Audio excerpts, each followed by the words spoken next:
మనకి మంచినీరు కానీ ఇవన్నీ ప్రొవైడ్ చేసి చేయడానికి మేము సంసిద్ధంగా ఉన్నాం. నిర్ణయం మీది. మీరు చాలా జాగ్రత్తగా నిర్ణయం తీసుకోవాలి. ముఖ్యంగా యువతకి చెప్తున్నాను, మీ భవిష్యత్తు మీ చేతుల్లో ఉంది, మా చేతుల్లో లేదు. నా చేతుల్లో ఏముంది? మీ అందరికీ తప్పప్పులు చెప్పగలను. బయటికి వచ్చాను, మనకి కేంద్ర నాయకత్వంతో మాట్లాడాను, భారతీయ జనతా పార్టీ అలయన్స్ ని తీసుకొచ్చాను, తెలుగుదేశంని జనసేనని కలిపాను. శత్రువుని మనలో మనం కొట్లాడుకోకుండా మనందరినీ గ్రామాల నుంచి ఏకం చేశాను. కానీ నిర్ణయం తీసుకోవాల్సింది మీరు అటు ఆలోచించి ఇటు ఆలోచించి మేము వైసీపీ పథకాలు ఈ రోజున మనకి జగన్ ఇవ్వటం కాదు, మనందరి కష్టం. ఒక భవన నిర్మాణ కార్మికుడు కండ కరిగించి ఒక భవన యజమాని నిర్మాణం చేసుకుంటే 1000 రూపాయలు ప్రభుత్వ ఖజానాలోకి వెళ్తాయి. అలాంటి ట్యాక్సులన్నీ కలెక్ట్ చేసి మనకి ఇవ్వాలి. ప్రభుత్వం ధర్మకర్త ముఖ్యమంత్రి అనేవాడు. అక్కడ ఉన్న బ్యాంకులో డబ్బులు పెట్టుకుంటే బ్యాంక్ మేనేజర్ డబ్బులు కాదు. ఓకే, మాకు వడ్డీలు కావాలి. ఎవరికి వడ్డీలు ఇవ్వాలి అంటే, ఎవరికి ఫైనాన్స్ ఇవ్వాలంటే తిరిగి పే చేసేవాడికి ఇవ్వాలి. ప్రభుత్వం చేయాల్సింది అంతే. అంతేగాని జేబులోంచి డబ్బుల్లాగా అందరికీ తీసి మేము వాడుకుంటాం, మా ద్వారంపూడి చంద్రశేఖర్ రెడ్డికి వాడుకుంటాం, మా మిథున్ రెడ్డి గారికి వాడుకుంటాం, మా పెద్దిరెడ్డి గారికి వాడుకుంటాం. అటవీ శాఖ మంత్రి పెద్దిరెడ్డి గారు రాష్ట్రానికి ఒక్కసారన్నా వచ్చి మన కొల్లేరు వైపు చూసారా? వచ్చి మాట్లాడారా? ఒరిస్సాలో ఉన్న బర్డ్ శాంక్చురీ లాగా ఎందుకు చేయాలా? ఎందుకు పర్యాటక రంగం మనకి ఎందుకు ముందుకు తీసుకెళ్ళా? పర్యాటక రంగం వస్తే బోళ్ళంత డబ్బులు వస్తాయి కదా మనకి. బోట్లు, షికార్లు, బిల్డింగ్లు అన్ని కూర్చోబెట్టంటే స్థానిక యువతకు ఉపాధి అవకాశాలు కలుగుతాయి కదా, ఎందుకు చేయాలా? ఎర్రచందనం కొట్టుకుంటా బిజీగా ఉన్నప్పుడు మన కొల్లేరు గురించి ఆలోచించే సమయం వాళ్ళకి ఎక్కడ ఉంటుంది? ఇవన్నీ మీరు ఆలోచించుకోండి. మీ భవిష్యత్తు కోసం వచ్చా. ఇంకొకసారి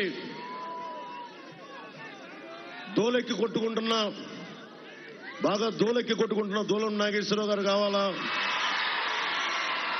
ఏం దౌర్జన్యం చేస్తారా ఆయన? అంత దూరం ఏం చూసుకొని అని మీరు ప్రత్యేకించి పెట్టిపుట్టారా? భయపెట్టేస్తారా? సమాజం మీరు ధైర్యంగా ఉంటేనే సమాజం నిలబడద్ది. ఎరుపు జెండా నా ఇష్టంతో నా మీద విసిరేయటం కాదు. ఎరుపు జెండా విప్లవానికి సంకేతం. ఎదురు తీసుకెళ్తే గుండె ధైర్యం రావాలి. నా ముందు హుషారుగా మీరు వేస్తే సరిపోదు, నా దృష్టిలో పడితే సరిపోదు. భారత మాత దృష్టిలో పడండి. ఆ ఎలుగెత్తే రెపరెపలాడుతున్న మువ్వెన్నెల జెండా దృష్టిలో పడండి. పవన్ కళ్యాణ్ అనే వ్యక్తి, అతనికి ఒక పరిమితమైన కాలం ఉంటుంది. భగవంతుడిచ్చిన ఆయుస్సు ఉంటుంది, వెళ్ళిపోద్ది. కానీ మీరు నిరంతరం సాగాల్సిన వాళ్ళు. మీరు ఆలోచించుకోండి.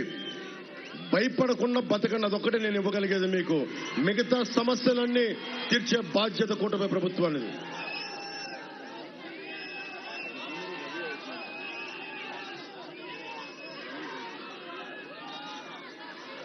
మన నియోజకవర్గానికి సంబంధించి మన కలిదండి మండలంలో కొత్తగా అగ్నిమాపక కేంద్రాన్ని ఏర్పాటు చేయలేదు వీళ్ళు. అది మనం వచ్చి ఏర్పాటు చేద్దాం. ముదినేపల్లి మండలంలో ధాన్యం నిల్వ చేసుకునేందుకు మనకి గోడౌన్స్ అందుబాటులో లేవు, గోడౌన్లు చేద్దాం. అలాగే ముదినేపల్లిలో డిగ్రీ కళాశాల ఏర్పాటు చేయాల్సిన అవసరం ఉంది, అది ముందుకు తీసుకెళ్తాం. కైకలూరు నియోజకవర్గంలో కార్మికులు ఎక్కువ ఉన్నారు, పరిశ్రమలు ఎక్కువ ఉన్నాయి. ఈఎస్ఐ ఆసుపత్రి అవసరం ఉంది. ఈఎస్ఐ ఆసుపత్రిని కావాలి అంటే మన కేంద్ర మంత్రి, మనకి కేంద్రం నుంచి సహాయ సహకారాలు ఉన్న కామినేని గారు గెలిస్తే మన ఈఎస్ఐ ఆసుపత్రిని అక్కడ ఎస్టాబ్లిష్ చేసే బాధ్యత మనం తీసుకుంటాం. కైకలూరులో పార్క్ ఏర్పాటు, పిహెచ్సిలో డయాలసిస్ కేంద్రం ఏర్పాటు, 50 అడుగుల ఆసుపత్రి హామీ నెరవేరలేదు, వాటన్నిటినీ ముందుకు తీసుకెళ్తాం. పేరూరులో పోలరాజు మెయిన్ డ్రైవ్ పై వంతెన కూలి, చిన్నపాటి వంతెన కూలి 3 సంవత్సరాలైనా పట్టించుకోవాలా. చాలా సార్లు మన జన సైనికులు కూడా వంతెనలు కూలిపోతే పోరాటం చేసిన సందర్భాలు ఉన్నాయి, కొడితే ఎదురు తిరిగిన సందర్భాలు ఉన్నాయి. మనం వచ్చి అలాంటి చిన్న చిన్న మౌలిక వసతులు, చిన్నపాటి వంతెనలు, కల్వర్ట్స్ ని అన్ని జాగ్రత్తగా మనం నిర్మించుకునే అవకాశం ఉంది. కైకలూరుని పంచాయతీ నుంచి నేను మొన్న చెప్పాను, వారాహ యాత్రలో కూడా కైకలూరుని, పెడన, బందర్ వీటన్నిటిని కూడా కూర్చోబెట్టి చతుర్ముఖ నగరాలుగా తీర్చిదిద్దాలి. మన పంచాయతీ నుండి దీనిని మున్సిపాలిటీగా మార్చాలి. అవసరమైతే కేంద్ర నాయకత్వానికి చెప్పి, కామినేని గారికి చెప్పి దీన్ని ఒక స్మార్ట్ మున్సిపాలిటీగా చేయాల్సిన అవసరం ఉంది. అలాగే పెదలెంక డ్రైవ్ పై గరిసిపూడి వద్ద పాత రెగ్యులేటర్ పాడైపోయింది, కొత్త రెగ్యులేటర్ నిర్మాణం చేస్తామని చెప్పిన మనిషి బెదిరించడం తప్ప ఇప్పటిదాకా ఏం చేయలేదు. స్థానిక ఎమ్మెల్యే మనం కొత్త రెగ్యులేటర్ని నిర్మాణం చేస్తాం. కొల్లేరుకి గ్రీన్ జోన్ ముప్పు ఉందని చెప్పారు. పోయినసారి కాంటూరులో లేనివి కూడా కొట్టి 10,000 ఎకరాలు కొట్టేశారు బాంబులు పెట్టి. అది ఎలా చెయ్యాలి ఒకసారి కూర్చోబెట్టి దాని మీద పునరాలోచన చేస్తాం. కలిదండిలో రైతులు రైతు బజార్లకు ఇబ్బందులు పడతా ఉన్నారు, రైతు బజార్లు ఏర్పాటు చేస్తాం.